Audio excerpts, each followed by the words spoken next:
to the ABC Podcast. Always be cool. The show where your hosts, DC and BK, showcase your local business and real estate pros going gangbusters in leadership, community involvement, and just being cool. Here are your hosts, serial entrepreneurs, mortgage experts at Summit Lending, and partners in crime, Darren Copeland and Bobby Kerr.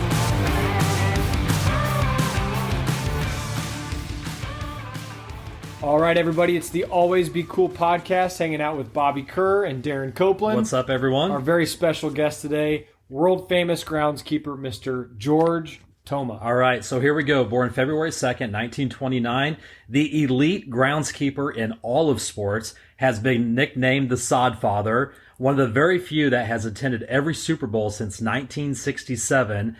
For much of his career, he was a head groundskeeper for the Royals and the Chiefs, supervised the 1984 and 1996 Olympic Games, also the 1994 World Cup, and in 2012, he was inducted into the Royals Hall of Fame.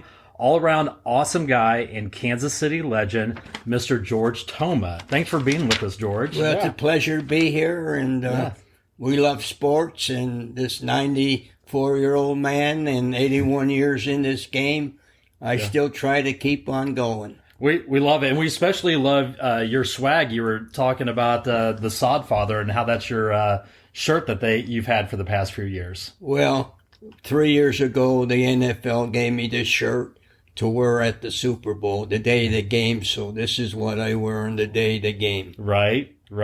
And that's been quite the journey. I mean, you were at the first Super Bowl in 1967, right? Right. So how you've seen, again, you're one of the very few that has seen every Super Bowl since that time. How have you seen the Super Bowl change from 1967 into what it is today? Well, actually, it's a nightmare. I mean, it was from maybe the pioneers going west to the cities being built. Right. But like for the first Super Bowl, we maybe only spent $500 on the field. And then for the next 24 Super Bowls or next 27 Super Bowls, we didn't sod. We just seeded, and we'd have to be ready in anywhere from 6 to 12 to 14 days. Right. And for those Super Bowl games, we only spent anywhere from $500 to $1,000 for those Super Bowls. Today we're spending $750,000 to $800,000, and the fields were just as good for $500 than they are today, right? For $800,000. Well, probably because it's been the same guy taking care of it. If it wouldn't be the same quality if it was maybe somebody else. Well, actually, after Super Bowl 39, my son Chip was the head groundkeeper. Right. Mm-hmm. And then he gave it up and went to another profession. And we made Eddie Mangan, who was with me for 40 years, to take Chip's place. Mm-hmm. Then Pete Rozelle was a commissioner, and then Paul Tagliabue was the commissioner. Right. And for those first 39 Super Bowls, we didn't have any problems. We had one problem, but it wasn't our fault. We had a game between the 49ers and the Bengals, and the field fell apart because somebody at the stadium in Miami, they turned the pumps on that night. Oh, no. And it sucked the moisture out of the sand. And then that was a little squashy. Wow. Right. And so now when Roger Goodell took over, and we had Eddie Mangan and working together, and out of those 17 Super Bowls, we have had over a dozen bad fields that we had to correct before the game. Really? And then you see this one that happened the last Super Bowl. Right. And I knew it was going to happen because I told the league it was going to happen, that it was going to be a bad field. Because I knew how Eddie Mangan operated, and he didn't like West Coast turf. Right. And so there was problems 12 times, but nobody would listen. And you can see what happened. And they finally fired Ed Mangan and put in the new boy, Nick Pappas, who has a lot to learn yet, but who saves the Super Bowl crew. We have some excellent Super Bowl groundkeepers. 6 years ago, these NFL groundkeepers, we didn't have much NFL groundkeepers on the crew. And then 6 years ago, they came to me and asked me if I can go to the league and ask the league why the league wants these NFL NFL groundkeepers to have a good feel for 16 games, because at that time now they got sent at 16. Right. And they can't have a good feel for one Super Bowl game that I have to go in and correct in a hurry. Right. And that happened. And so 6 years ago, sitting right here, I sat here, and Dave Gardy is sitting where you, and Dave Gardy is one of the head honchos under Roger Goodell, and we had a 3-hour meeting here to get things together where the NFL groundkeepers would work with us, but the NFL groundkeepers seen from their own eyes why the bad fields were, because Eddie Mangan messed us up and we had to do it. You have to come clean it up. But we have excellent ground crews. One of the best groundkeepers I ever seen in my 81 years in the game is right here in Kansas City, Travis Hogan with the Chiefs. There's no better groundkeeper that I ever saw in 81 years than Travis Hogan. I never stood on better grass that I stood on Arrowhead where he is. And then we have Tony Leonard from the Philadelphia Eagles, and Andy Levy from the Cardinals, and all together. And that's the nucleus of our crew now. So, but for the last 17 years, 12 times plus, we had to pull them out of a trouble. A lot of trouble. Oh my gosh. Well, let's back it up a little bit. Let's go back to kind of how you got your start doing this. You're from Pennsylvania, and you got started as a very young person getting into this, and then rather quickly were promoted to be like the main guy. So maybe tell us a little bit about how you got into it. Well, I was born in Edwardsville, Pennsylvania, which is near Wilkes-Barre, Pennsylvania. They bumped together, and that's in the heart of the anthracite coal region. It's all coal mines there. Very blue collar area. I mean, my little town, say 5,000 people, we had maybe 3 or 4 coal mines in our little town. Wow. Oh, wow. And so when I was 10 years old, my father died from anthracite, which is black lung disease from working in the coal mines. Wow. So in those days, people don't believe it, but when you were 8 years old, you already started to work in the mines. Really? And a lot of those young boys were killed not only by rocks falling down, but they were mostly killed by being kicked by the mules, because they're the ones that led the coal cars out of the mines with the mules. Wow. But at 8 years, my father died, so I had to get a job, so no way I was going to go work in the mines. So I got a job on a vegetable farm that was 10 cents an hour, 10 hours a day, 6 days a week. Then when I was 11, I got a job on a chicken vegetable farm that was 50 cents a day. The man gave me lunch, and every Saturday he would say, "George, go kill 2 chickens and take all the eggs and vegetables you can carry." Wow. And he taught me a lot. A lot of those things he taught me I still use at the Super Bowl today. And when I was 12 years old, I got a job with our neighbor, Stan Scheckler, and he was like a father to me. And he lived across the street, and he was the head groundkeeper for the Wilkes-Barre Barons, which was a team owned by and operated by the Cleveland Indians. So when I was 12, I started to work with him. And me and another little boy from high school, Jimmy Mazzillo, we worked with Stan. And we had baseball, and we had high school football there, and semi-pro football. And so I started work with him when I was 12. Then I worked when I was 13, 14, 15, 16. And when I was a senior in high school at 16 years old, Bill Beck bought the Cleveland Indians. Oh, yeah. And so he made Stan Scheckler the head trainer and the bus driver.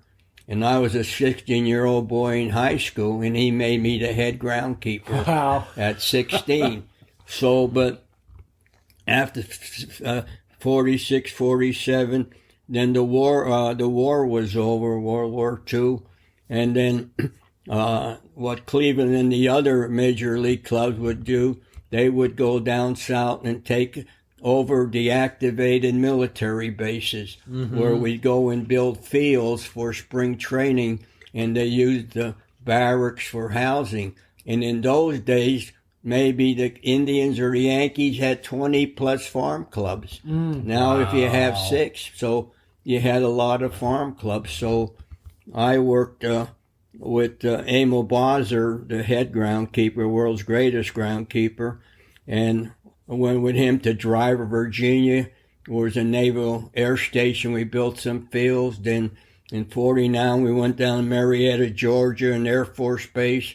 Then in 1950, we went to Daytona Beach, and we built 6 fields there at a naval air station. Today, where that field was, is the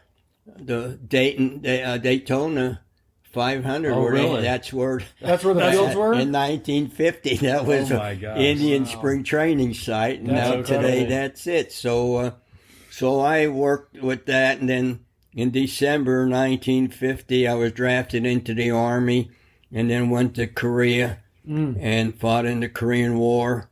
And then I came back in 1953, and when I came back home, Wilkesburg didn't have a team. They moved to Reading, Pennsylvania.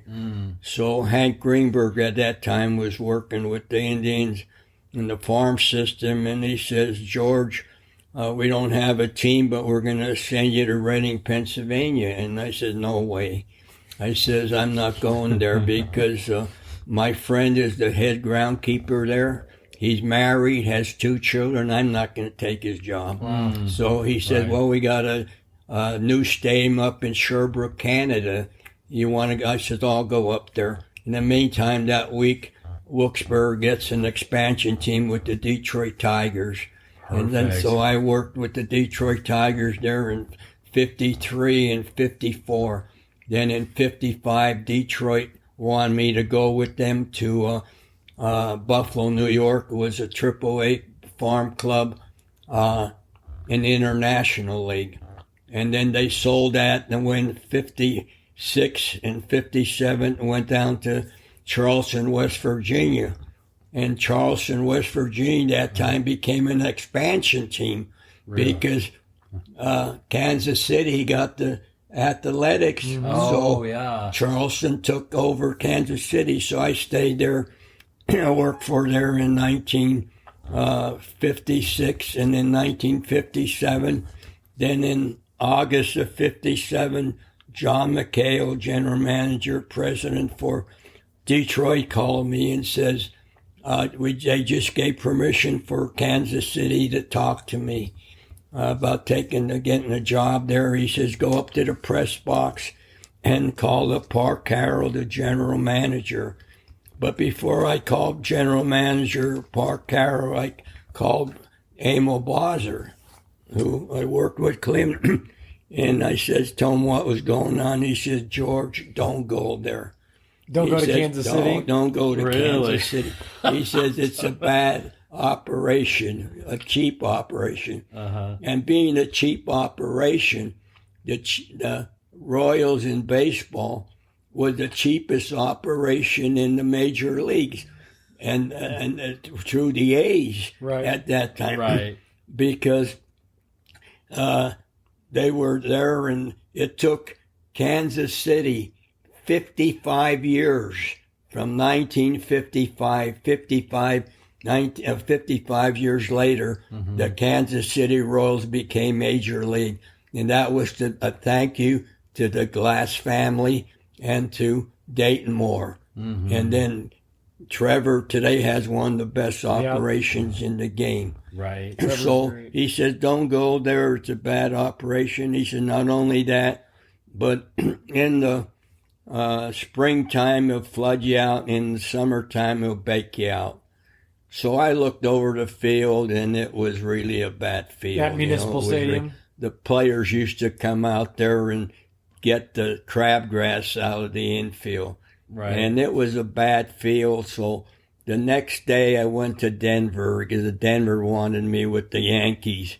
And then I went out there, looked at the field, and it was a beautiful field with a beautiful mountain background. So I went back to Charleston, West Virginia, thought it over, and I said, George, if you're going to go to Kansas City, because if you screw it up, nobody would ever know it. They needed more help, didn't they? Right. So by the 4th of July, we turned that field around, so it was one of the best in the league. Wow. No kidding. And then we had a good crew, and then Charlie Finley took over, and then he took care of me. First thing he did was double my salary. Wow. And then we had, our crew was students from Lincoln and Central High School. Yeah. But in those days, we had the Kansas City A's, and then we had the Kansas City Royals play baseball on the field. Well, weren't you also doing triple duty? Like there were the soccer, the Right. Chiefs were there, Right. Chiefs the had A's were municipal, there, right. and the Spurs. Right. They had the A's and the Royals, and then 1963 we got the Kansas City Chiefs to play on that field. That's right. Then during that time we had the Kansas City Spurs, the soccer team, and they did a little piece on it here a month ago when Pele died. Pele said that was the second best field he ever played on. Really? That Wembley beat us out. Yeah. Uh-huh. And then we had exhibition games with the Kansas City Monarchs, and Indianapolis Clowns would come in.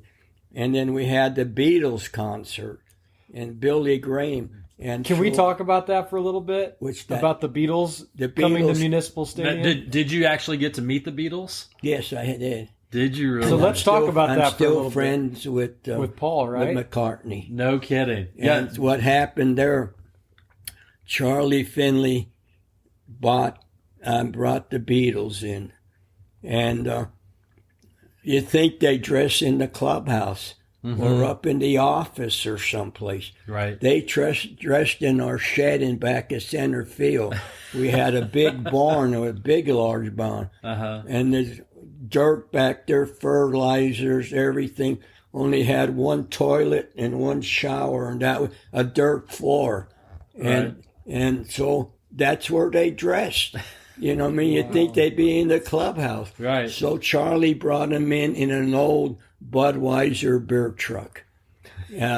And brought them in at the center field gate, because center field gate, they went right into the shed. Right. And he brought them in that Budweiser beer truck because he didn't want the girls and everybody to know they think beer's coming in. Right. So they came in there and it rained a little bit. So the grass was wet and the warning track was wet. And my oldest son, Chip, was, I don't know how old he was there at that time, 10 or more, but as he was a little smart kid. He got some cardboard, and as they came off the wet grass on that warning track into the shed, he had their footprints painted on that cardboard. Yeah. And he had them. They signed every one of those Their footprints? The footprints. Yeah. And Ringo Starr gave him his drumsticks autographed. Oh my gosh. So he had all that. So he moved back to Pennsylvania, and Hurricane Agnes came up and flooded the valley all the way up to where he lived to the second floor, and he lost everything. Oh, no. And McCartney said he'd been a rich man just from, the other Beatles. Oh, yeah. So, right. But he didn't worry about it. He wasn't worried about the Beatles. Who thought the Beatles were going to be that good? Right. He was worried about that he lost Pele's autographed soccer shirt and Nellie Fox's glove. Wow. So he didn't worry about it. And but at the Super Bowls, we became very good friends with Paul McCartney. And Sure. We get together at the Super Bowls. Can we call him right now and have him pipe into the show? And he treated me good, Paul McCartney. And So is he a pretty nice guy then? oh, he was good. I mean, I know Donna has some pictures of him and Paul. When the first time I met him, and after that he come looking for me. I looked for him. Right. But with all those events at that stadium, and then the Chiefs would put up bleachers about 50 rows high from left field to center field called the Wolf Pack. Okay. And with all that events in there, we never spent more than $1,000 on that field. Never resawed it, never did anything. That was it. And that wouldn't even spend $1,000. It was the best field in baseball, the best field in football, second best in soccer, and other events. So we didn't spend, but it wasn't for like Charlie Finley and the kids from the students from Lincoln and Central. We never had done it, but we did it. And we were spending maybe $1,000 a year with all those events. Now teams just during football are spending millions. They're signing a few times a year.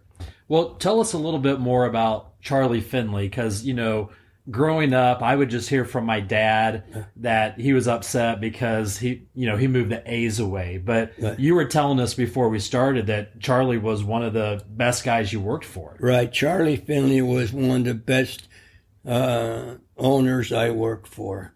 And like I say, I hate to say this, but when Mr. Kaufman came and then he took over, but I'd say maybe it wasn't Mr. K so much, but it was the people he had in the front office, like Herc Robinson and Dennis Kreider, that caused a lot of that. And but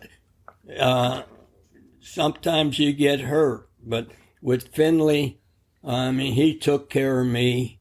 He took care of my family. When my middle son was born, Rick, he gave him $1,000 for his start his college, and Rick graduated from William and Mary, and today he's a CEO of a big corporation, financial corporation. But when Finley left, he tried to get me to go with him, and I just didn't want to move to a big city because I had offers from also many major league clubs, especially the Yankees. And the Yankees wanted me so bad that the players were going to give me money even to get me there. And when I went to the Yankees, and I says, I don't know. I says, I don't want to live in New York. And I'm only like 3.5, 4 hours from New York City in Pennsylvania. I used to go down there with my uncle, see games at Yankee Stadium. And so I said, look over at George Washington Bridge at that time. I said, it's 50 cents a day if I live in New Jersey. And they said, don't worry about it. We got $500 a month for you for that bridge. Wow. But they did everything for me to try to get me there. And Yogi Berra, Hank Bauer, Bobby Richardson, Scorwan, that they wanted me to get there so bad. Then they would come to Kansas City and say, what's the matter, George? You're a little farm boy, you live in a big city. But Right. I had so many offers to go to different clubs, but I just fell in love with Kansas City.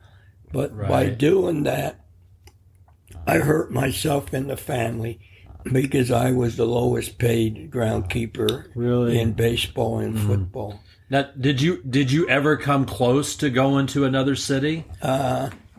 Almost close because I had some friends that were general managers and they would want me to go, Right. But the players would talk to me. Even I can still remember now, after the parade in 1985, the World Series parade came back to the stadium, and there was people from the Chicago White Sox there trying to me to take over Chicago in 1986. Really? But I didn't want to do it. I didn't want to leave. But they offered my son Chip. I'm okay. Okay. Here, okay, Yeah, I'll put it over here. Not a problem. Oh, I think that's Darren's. Oh, here. Oh, that's yours. Yeah, Okay. I'll let you have that one.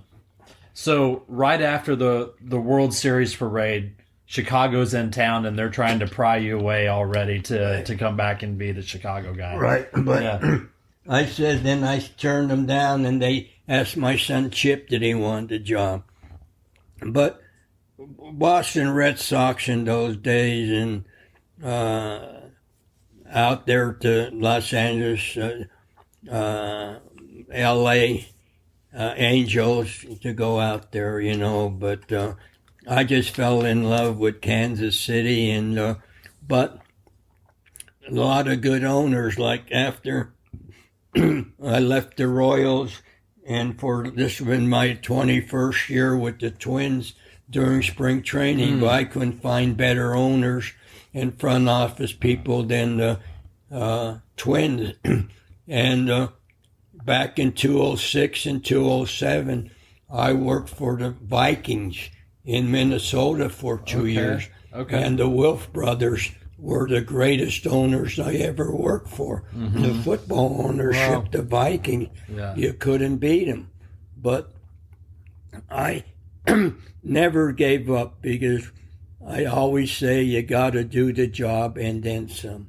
Yep. And even not only did we have to take care of Municipal Stadium and then Royal Stadium, but Mr. Kaufman wanted me to take care of his mansion.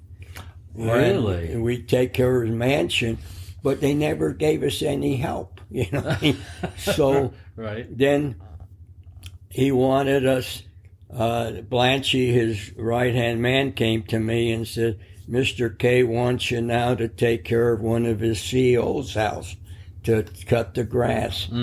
So I said, how the hell am I going to do this with Herc Robinson and Dennis Kreider? I mean, they used to call Herc the jerk. And he was bad, Yeah. And I used to have to take men from my Kansas City Chiefs crew, landscaping crew, which was paid half Royals and half Chiefs, and send them over there. Here, Mr. Hunt was paying to take care of Mr. Kaufman's house. Yeah. Oh Then my gosh. They caught on to that later on. Stedman, they cut that off. Yeah, they made my son the head groundskeeper, and I just worked for the Royals and my son there. Right. Well, you're talking about getting recruited by all these different teams, and I've heard you say that the cheapest insurance for any athlete, no matter the age, is a good playing surface. I still say that. I've been saying that now for 71 years. The cheapest insurance for an athlete from preschool to professional level is a safe playing field. That's number one. You have to do that. And I still preach that today. And that's why I've been preaching to Roger Goodell and Troy Vincent that them two people are the culprits, that they're not giving the players a good, safe playing field for a Super Bowl like these NFL groundskeepers wanted to do 6 years ago. And now the NFL groundskeepers are seeing it with their own eyes. And this year at the Super Bowl, good NFL groundskeepers like Travis Hogan and Tony Leonard, they gave up on that field about a week or 10 days before. Yes, the hell with it. They were already planning for next year. And Eddie Mangan would have nothing to do with it. If he wanted to paint the field, okay. But we already had, our plans already made with the groundskeeper up at the 49ers, because they had a playoff game this year. He had an excellent field, and Tony Leonard wanted his field that way. But I just like to take a step back just to tell you. But we had to take care of Kaufman's in that other man's house. And so one day I sent over a man that retired from IRS. And he was like a father to the other guys, the ground crew. So he went over there and to do that man's house, and he's over there almost all day there. And he comes back and he's crying. He's 67 years old. He said, "George, you lied to me." I said, "What do you mean, Harold, I lied to you?" He says, "You said all I had to cut grass." I says, "That's all you had to do." So, talked it over with him. He said, "But I cut the grass. I washed 2 cars. I cleaned the swimming pool, and I defrosted the freezer in the basement." Oh my gosh. And then that was going on, so I got pissed. So finally, what happened, like before a game, you're going to take the batting cages off. So you sit in the dugout, and you get, when it's time, then you go there. So these black kids were complaining about all the shit they got to do over there. And so what happens, a couple sports writers got a hold of it. One from Kansas City, one from the Topeka Journal. And they got hold of it, and they had an interview with Mr. K. So they interviewed Mr. K, and on the front page of the Star, it's Mr. K says, if George Toma and his crew don't like it, what they're doing, they can go get a job someplace else. Oh, boy. And then he says, I'm paying George Toma $10,000 a year, and if he don't like it, that's all they paid me was $10,000 a year, and I got another 10 from, he collected another 10 from the Chiefs. So that happened, but I never gave up. And we didn't have anybody really. We never had a major league ground crew until Trevor got one. And but one day the Detroit Tigers were in town, and I wanted to cut behind the scoreboard, and so all I had was an old Ford, a 9N or 9L Ford tractor, and the damn thing wouldn't start when I got it there. And at that time, they had a stadium club, and they had lunch. So they were coming out, and I must have used some loud profanity on that tractor. And people were looking, and I seen 2 men walking towards me. And when they came over there, here one was Norm Cash, the first baseman for Detroit Tigers, and he had a friend that he took to dinner. So Norm asked me, I said, shoot, they want to have this place looking good, one tractor to do all this work. And then he heard it, and then he said, let me introduce you to my friend. And he said, this is Hilton Hayes. He says, he's the district manager for John Deere out of Dallas, Texas. Get out of town. So no way. Here he said, George, I'll take care of you. And the Royals didn't appreciate it. I mean, they should have done something for this guy. Here, Norm Cash, Tiger helping me. And I never asked for help. And here, John Deere for 10 years gave the Royals $750,000 worth of brand new John Deere equipment every year. You're What? kidding. Every March, they take all that equipment to parking lot A, and they have their distributors from 5 states come in and bid on it. Then they would give us everything they had in $750,000 of new equipment for 10 years. Wow. International seeds, never ask. International seeds of Halsey, Oregon, a trailer truck load, 22 ton of seed every year. Oh my gosh. Anderson's fertilizer from Monami, Ohio, Right. 22 ton of fertilizer every year. PBR Gordon here in town, anything they had, they gave. And we had 2 boys all summer, the chemicals that I give to kill the weeds and the trees growing in the cracks in the parking lot. And a German outfit, Bayer and Mobay, they have an place here in Kansas City out of Germany, anything we wanted.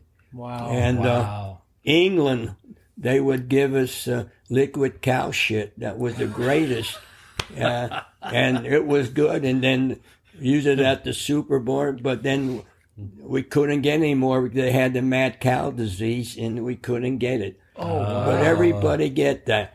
But that for 10 years, if you put that all together, never asked for anything. That's incredible. That was $1 million a year of it for 10 years. Just from that one chance meeting. Right, right there. Cow Two coming guys. out. Wow. People would hear about it. I never asked for anything. But you'd think they would give me a raise, or you think they would give the ground crew a raise. Right.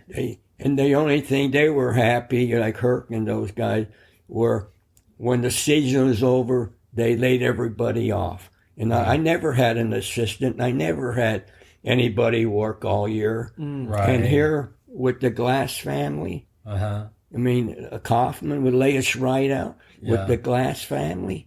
They keep everybody on to Thanksgiving.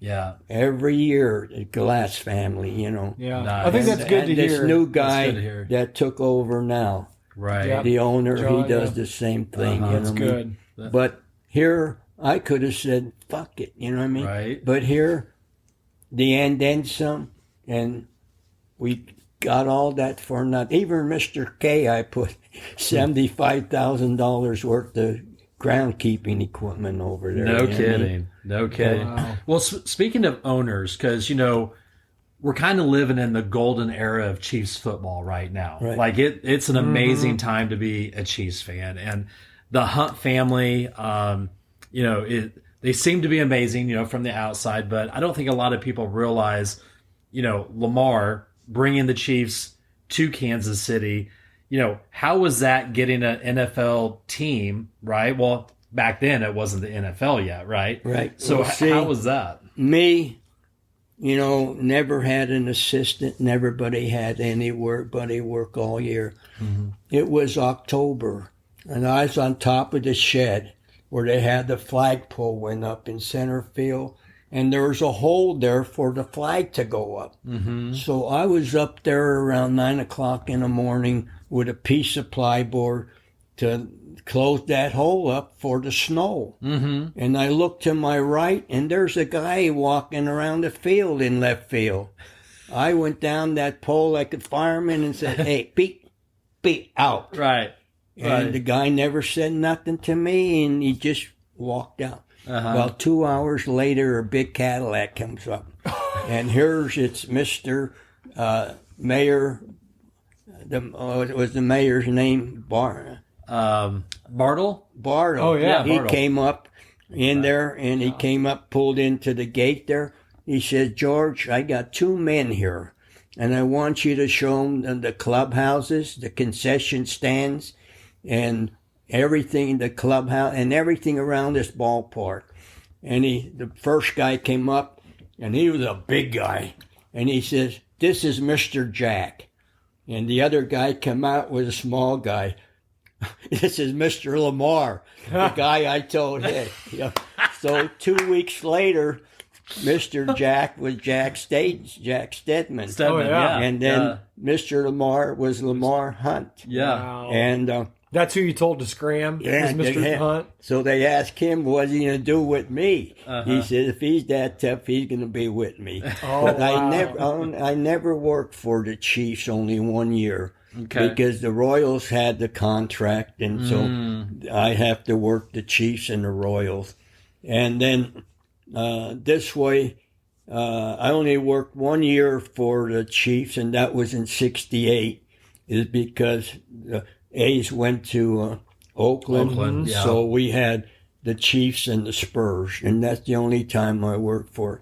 But being away from the Chiefs for 35 years now, when they won that Super Bowl, they called me up and gave me a Super Bowl ring. Wow. Did they really? Being away for 35 years. That's Wow. incredible. And they called me up, you know what I mean? And, Yeah. but like Finley, he took care of me. When I went to Oakland to help him out there, I never took a penny. But there was something here from my children. There was something here from my wife.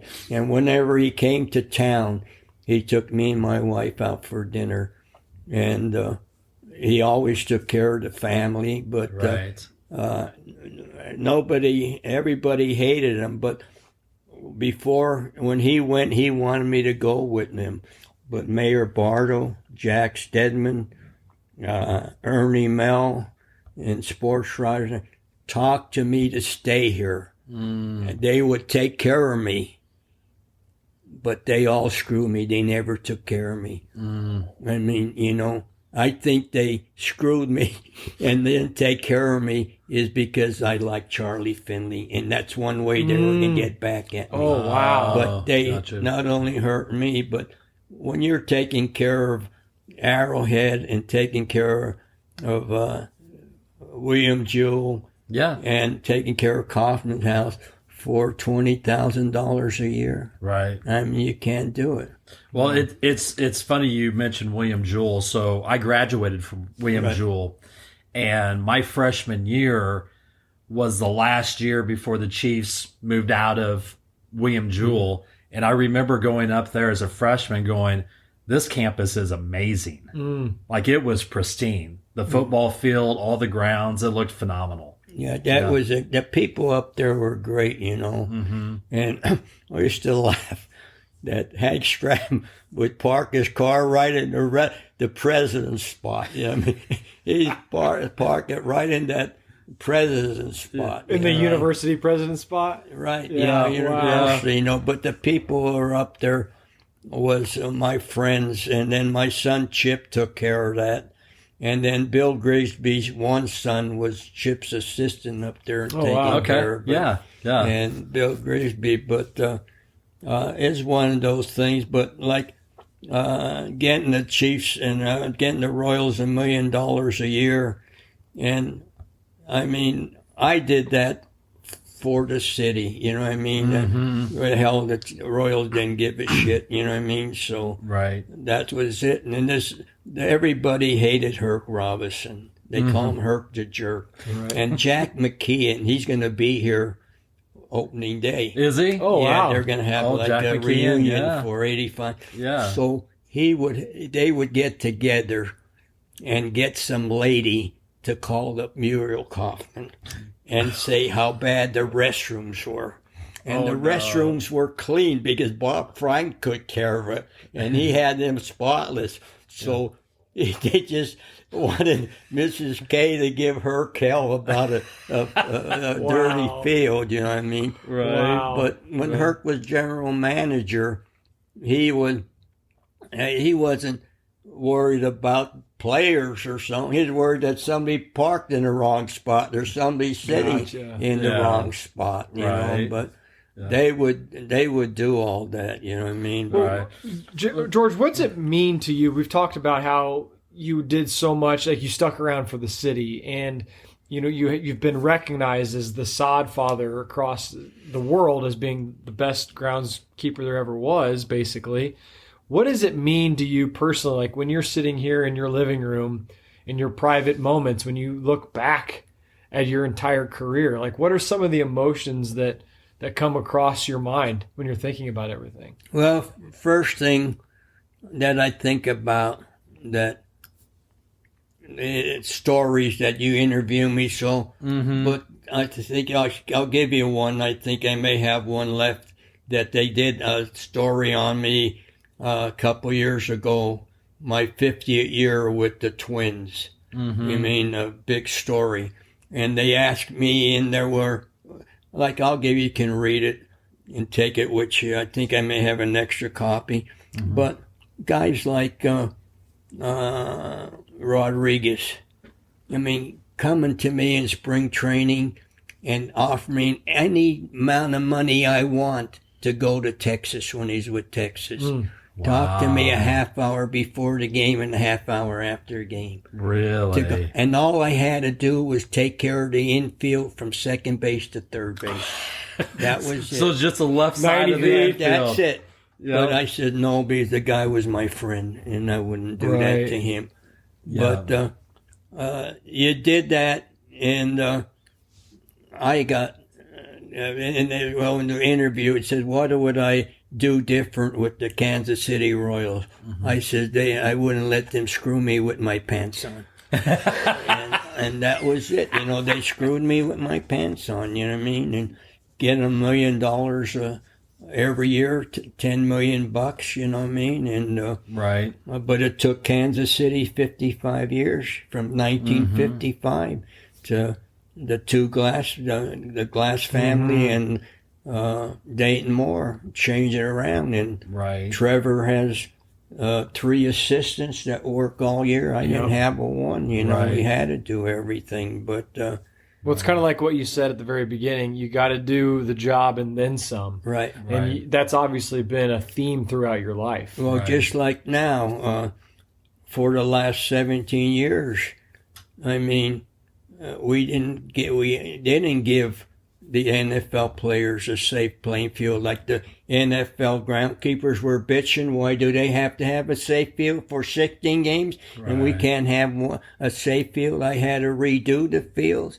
I'll give you one example. Well, the first thing that happened was at Super Bowl 41.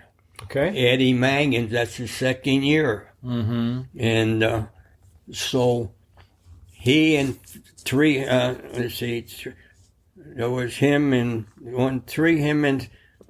4 people went in and stole sod from a sod farm and sold it to the league.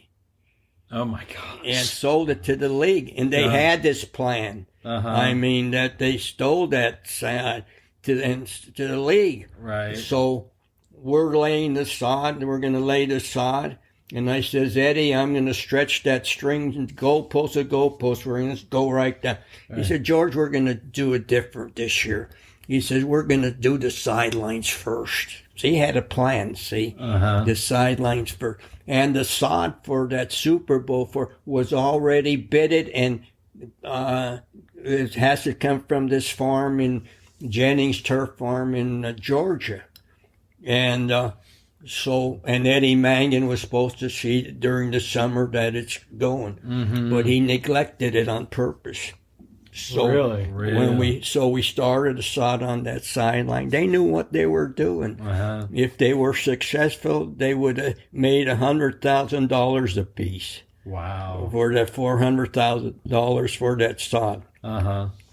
So we start laying the sod on the sidelines, and it was falling apart like the cow shitting. You know what I mean?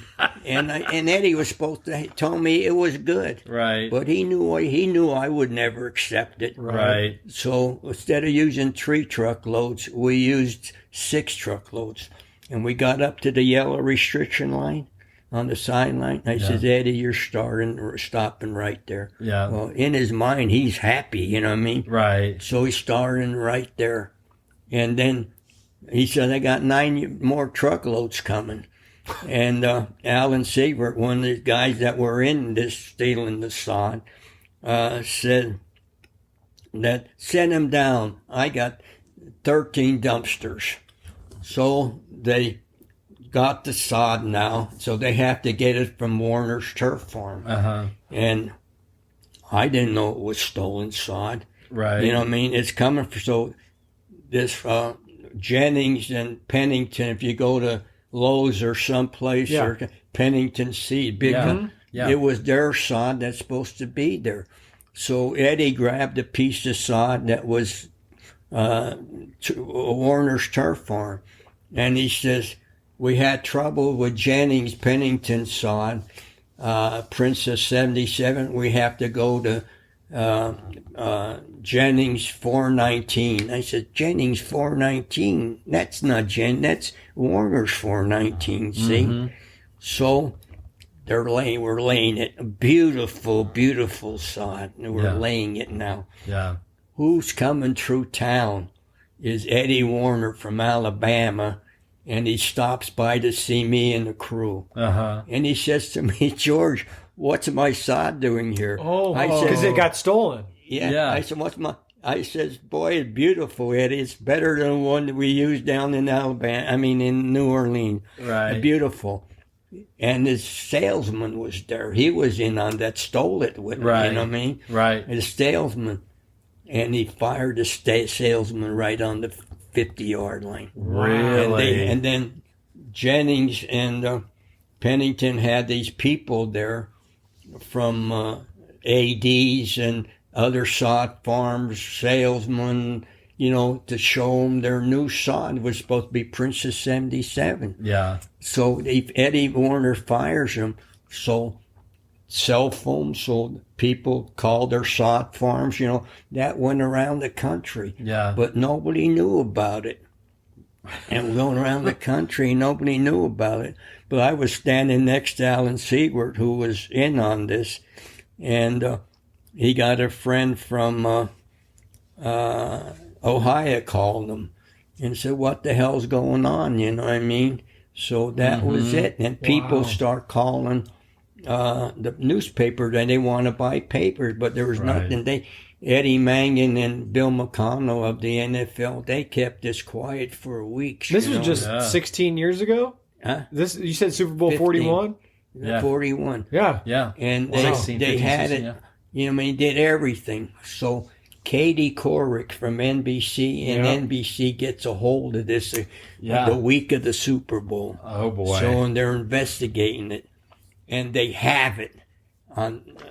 So the league has to jump in now and make a deal with Jennings and Eddie Warner to pay these guys off. You know what I mean? Right. So that's what happened. The league had to pay Eddie Warner off some good money and Jennings.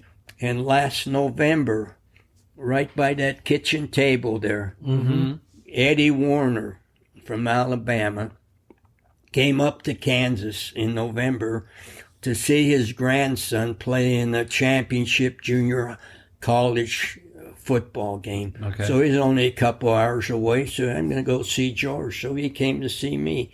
By that table there, he told me and my wife Donna step by step how they stole that sod. The first thing they did, they hired, the guy was in and he was a buddy of mine. First thing they did, they hired this guy. And I said, I wonder why they hired him for. He's working for his father, and his father has an outstanding money-making business in the athletic field. He took off a long weekend and never watered the grass. And it's grown on plastic, so it's gone. Right. See? So Mark Pollock, his salesman, sent pictures down to Alabama that the sod is dead, you know what I mean? So Eddie said, what the hell we do? We're just going to have to get rid of it and start again. Yeah. And Eddie's a really religious man. So he says what they did then, after they burnt it, they waited a week or two. And they went in there and airified the shit out of it and flooded it. And there was some live roots in there yet. Yeah. So they brought it back. And so, they brought it back. So then we start laying the sod. So just to be clear, the sod that was laid, that was stolen, was the sod that they killed on purpose. Yeah. And then they brought back Right. so that no one would really think anything Nobody about would it. know. It's Wow. Eddie Warner. His sod's dead. What the hell can he do? Right. He Right. can't do anything. Right. But he told us step by step, Don and I. And he said after the air fight, and they were laying it beautiful sod. In fact, it's the best sod we had for all 57 Super Bowls. Really? That's how good it was.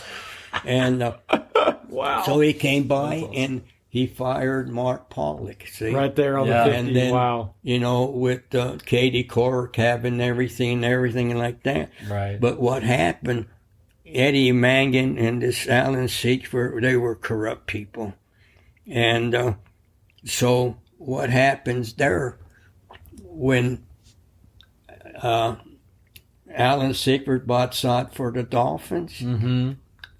he got $25,000 not from Warner, but from his salesman, because they would add $25,000 to the price, and then for the Dolphins price, and then for the Super Bowl price, they would add $25,000. So here, the sod farmer wasn't giving Eddie Mangan or Alan Seekford any money. Right. The Dolphins were paying Allen $25,000 for using that sod. You know what I mean? Because here Allen's stealing $25,000. Yeah, right. Eddie Mangan was doing the same thing with the NFL. Wow. He was Wow. stealing $25,000. And that's what Eddie Warner told us. Not only that, Eddie told us how one of the top teams in the SEC down there down south, where Mark got to the groundskeeper, and he got divorced, and he lost his credit. Okay. So what Alan does for this guy, this guy's a friend of mine, Right. and what Alan does for this guy, he got his credit back for him. And he got his new wife. He bought her a new car. Then after that, the next year, he got $20,000. Every time he used this song. Right. So I was. There's a sports field turf manager association that me and 3 other people started some 40 years ago. Wow. And we had a convention in Salt Lake City, and I missed the week of the Super Bowl because of this convention, and they give awards out and things like that. And during the convention, this one guy comes up to me, and I haven't seen him for maybe 20 years, you know what I mean, or something, or maybe less than that. But he was one of the guys that were getting the money from SEC, and he left. He got out of the business, and he has his own irrigation business now in Texas. But Wow. all that, There's a lot of backstories That's a lot. about grass. and just like at the Super Bowl with Eddie Mangan, then he hated West Coast Turf because Danielle from West Coast Turf, one of the salesmen, called up the paper in Miami, wanted to buy a paper. Right. And then one of those editors or sport writers talked to Eddie about, and Eddie from that time hated her ass. Right. And whatever we did, and we had a Super Bowl in San Francisco, but we had a Super Bowl, the last Super Bowl that we had in Phoenix. What happened?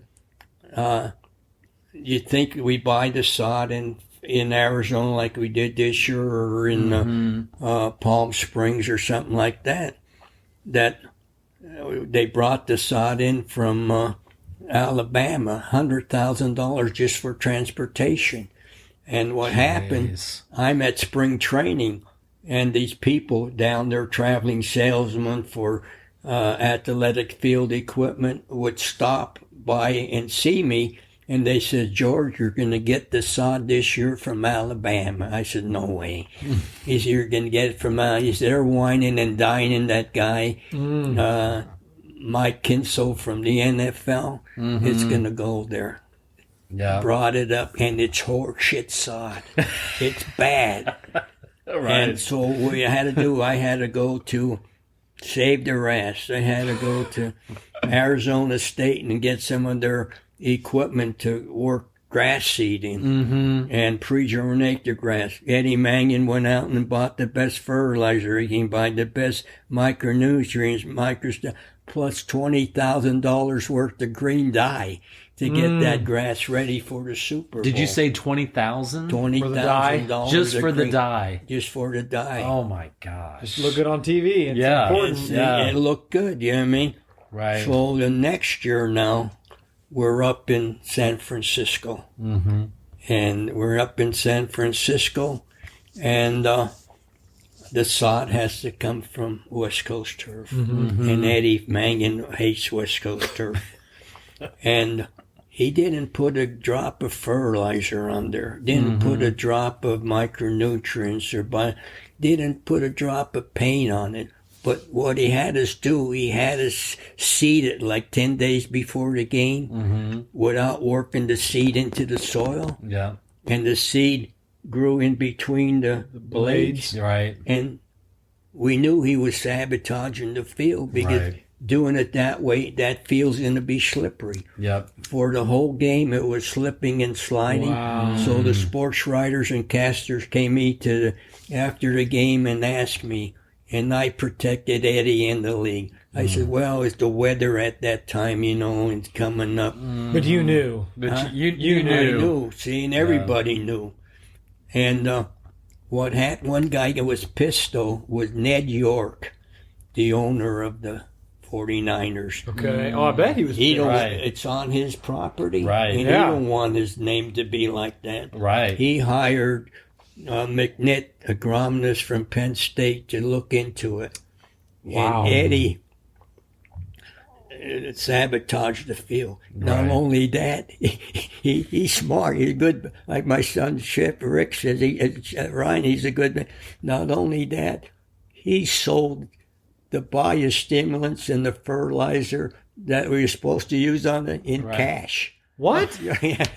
He was smart in cash. How was he able to work with the NFL for so long? Well, they should have left him go until now, But yeah, because they did just get rid saved of his ass so many times. Wow. I mean, So he was making money on the side. Yeah. Oh, yeah. Selling this cash Not all only the time. that, just the crew wants to know how much money he was getting just for the templates for the Super Bowl. Sometimes me and the crew would look. For the templates for the paint? Yeah, the templates that you paint. Yeah. I mean, sometimes you get 2 or 3 because they were wrong, you know what I mean? But, Wow. But he was smart. But this year, I told the league this year that field's going to be horse shit, and they wouldn't listen. Yep. We were talking about it at the convention with the agronomist that investigated Eddie, and me and him predicted that he would do the same thing like he did, and he did. We laid the sod. I wasn't there when they laid the sod. I was at the convention. But he didn't do nothing to the sod for 2 weeks. Just left it lay there. Travis Hogan wrote it down for 2 weeks, you know what I mean? Wow. Why do you think the league didn't listen to you? Because I just don't know why they didn't. And they knew this 6 years ago. Because when the guy sat there, Dave Gardy, and talked everything over, and they wanted to know. And when he sat there, I says, the NFL groundskeepers wanted him fired. I says, he's not doing the job. They knew what he was doing, fired, but they never did. And they knew this for 15 years, 17 years. And then I'm fired. Then 6 years ago also, that I got him the job with John Sherhouse as the head groundskeeper for Atlanta. Then we got him a job here. And then 6 years ago, the Atlanta Braves and the players in National League, the first groundskeeper ever taken to the union for a bad dirt and bad grass.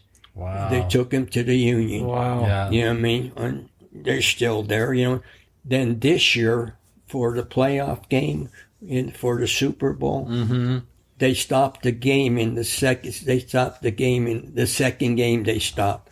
Had to go out there and redo the pitching mound. It was bad. Wow. And not only that, Wow. the NFL groundskeepers at the Super Bowl this year, they had videos of it. You know what I mean? Mm-hmm. And the videos of it, and they're laughing how he's tamping the shit out of it, to get it ready. I mean, Right. but he don't give a shit. You know what I mean? Right. But just think, like another thing, Andy Reid has a good name, but groundkeepers in the NFL hate his fucking ass. Really? Really? Right. Why is that? I'll tell you. The only guy that loves him is Tony Leonard. We had a good groundkeeper that was there, a black kid who was with me when he was in his diapers, Andre Bruce. Okay. And Andre couldn't stand him anymore. He gave up. He retired. He couldn't do it. Right.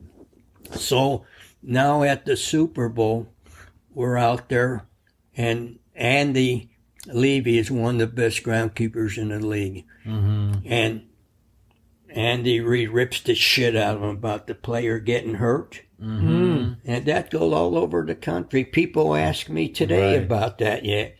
But what the groundkeepers did, the NFL ground, they went to ESPN and got a tape of that.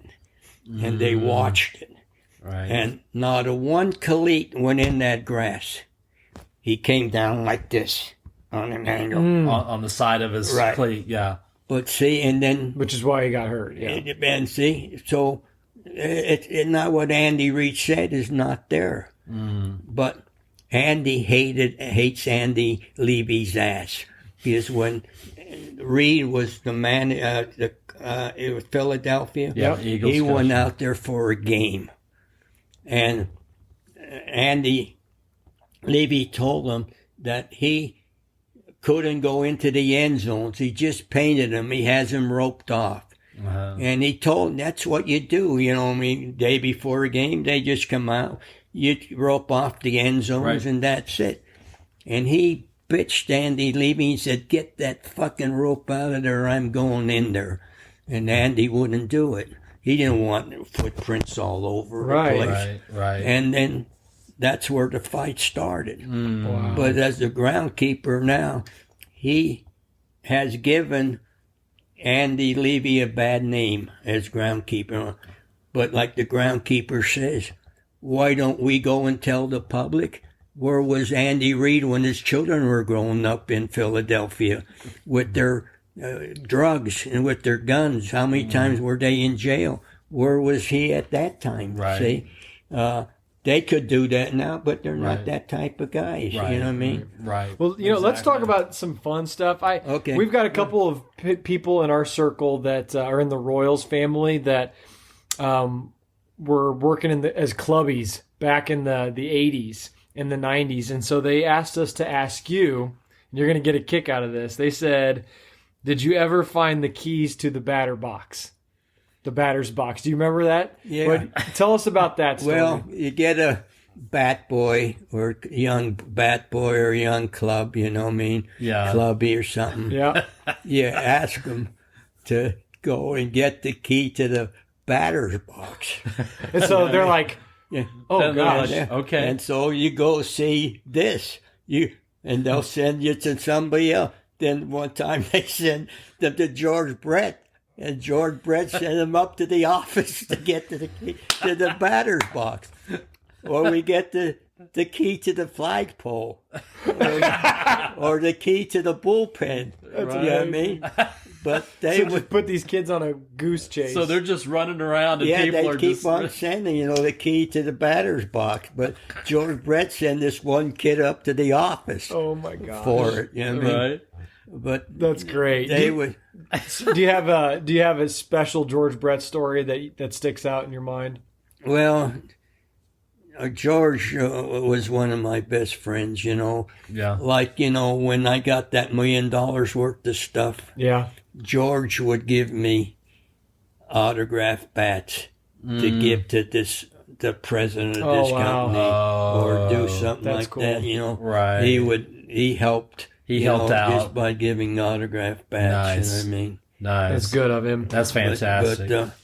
But he's one of the greatest players I've seen, and he took good care of me.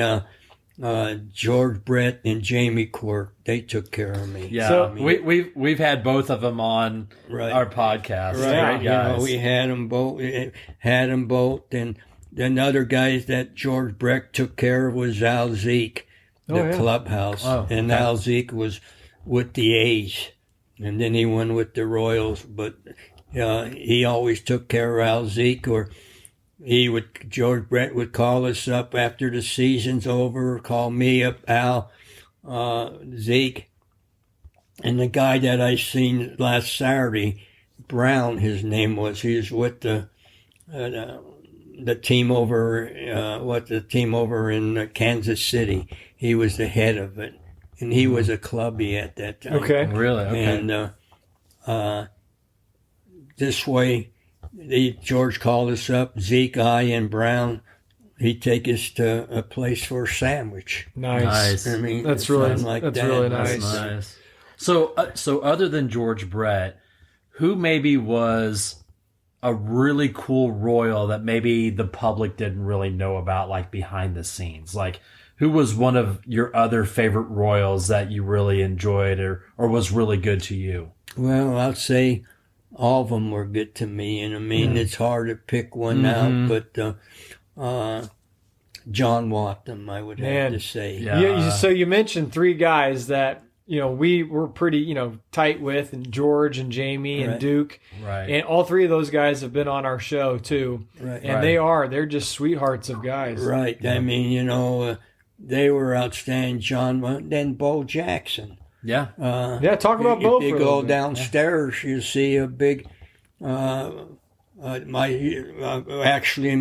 youngest son, who's the airline pilot. Yeah. Ryan. John Wattham is Ryan's godfather. Wow. And John Wattham took care of everything. I mean, took care of him for his birthday, and he took good care of him. So one day, it was his birthday, so John calls him in the office and gave him a big Missouri Tiger. And he says, "Thanks, John." On the way out, Bo Jackson said, "Come here, Ryan." He gave him a $250 race car set. Oh, you're kidding. That one was blue and white for the Royals. One was black and silver. Oh, wow. And Ryan says, "You know what, Bo? I'd rather have you as my godfather." So John. So Bo is Ryan's step-godfather. That's amazing. He eventually took care of him, gave him a big black and blue picture of Bo Jackson to my godson, and things like that. That's a great story. That's amazing. Bo, he took care of him, and Bo would come and grab him by the neck and put him, "If I ever hear you're being a bad boy, I'm going to shake the hell out of you." And he would do that, you know what I mean? But Bo and I were close, and then, Frank White was good to me. Mm-hmm. And I remember Frank White when he was in high school yet. Oh, yeah, because he went to Lincoln, didn't he? You're right, yeah. I think he went to maybe Santa. So when he was in high school, he would go down to Brian's Barbecue and get a bag of French fries. Then he'd go up and sit on Lincoln High School's bleachers to see part of the field. Mm-hmm. Then when I got finished marking the field and the game, I would go back and open the baggage gate in back of the picnic area, and he would come in there and go up to the stands. Wow. And he would always do that. That's a pretty cool story. Let him go, and he was such a good guy, you know what I mean? Mm-hmm. And, John Wyatt, was good in those days. Very good. Yeah. Everybody was good to me, you know what I mean? But the Royals were great, you know what I mean? And but just like I say, they Kaufman said, if you don't like it, go someplace else. You know what I mean? Well, but Kansas- that's on the front page, so I'm not Yeah. telling you it's on the front page of the Kansas City Star. But you gave him $1 million for 10 years. But Well, it Kansas didn't bother City, me. Kansas But, City was very fortunate to have you around. But I would, Yes. you know, wish that they would have taken care of me. You know, not me, but my family. You know, I mean, like Right. Finley went out of his way to take care of my family. Yeah. Right. Well, if nothing else, George, you're a loyal person, and a lot of people that have come in contact with you, I'm sure, have taken that away. Yeah. You know, I know that we have today Right. taken away the lesson of loyalty, and you were loyal to Charlie. You've been loyal to Kansas City. And Kansas City is very lucky to have you. Yeah, you know, the city thanks you. We thank you. Everyone in professional sports thank you. So, Right. George, Toma, thank you so much for being a guest on the Always Be Cool podcast. Guys, this has been Always Be Cool with Bobby Kerr, Darren Copeland, and the infamous, wonderful, incredibly skilled Sodfather, Mr. We George did it Toma. for the Yes. players. If you are hearing this message, you've listened to the entire episode. And for that, Darren and Bobby thank you from the bottom of their hearts. They hope you enjoyed this new episode. And if you did, please leave them a review on Apple Podcasts, Spotify, or wherever else you're listening. Please share this episode with others who may be interested in our community. Also, feel free to let DC and BK know which business or community leaders you'd like to see covered in future episodes. Get in touch in the comments or on social media. See you next time for a new episode. And remember, always be cool. This podcast is powered by Summit Lending, NMLS number 1850081, Equal Housing Lender.